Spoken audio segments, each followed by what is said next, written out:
स्थानीय महिला महाविद्यालय जातीय सेवा योजना अनुकूल विश्व महिला दिवस पालित हो जाइछि।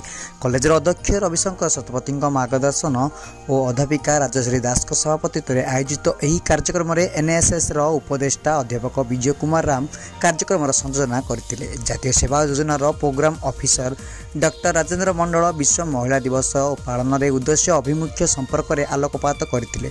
यह कार्यक्रम सम्मानित अतिथि भाव रायरंगपुर केरला पब्लिक स्कूल शिक्षायत्री संतोषी राम योगदान कर शिक्षा धर्म राजनीति कला विज्ञान क्षेत्र में महिषी महिला सफलता अर्जनर गुणगान सहित सांप्रतिक समय नारी मान प्रति होता हिंसा और अत्याचार रोकने आह्वान देते। छात्री माने निजे सचेतन होई अन्य को सचेतनता करने को जाई समाज पाई संदेश दे बेटी बचाओ बेटी पढ़ाओ एवं आमे समस्ते आजिर नारी शास्ति पाइबा अत्याचार आदि नारा देते। यह कार्यक्रम में अध्यापक अध्यापिका कर्मचारी योगदान करते और शेष में श्यामसुंदर मंडल समस्त को धन्यवाद देते।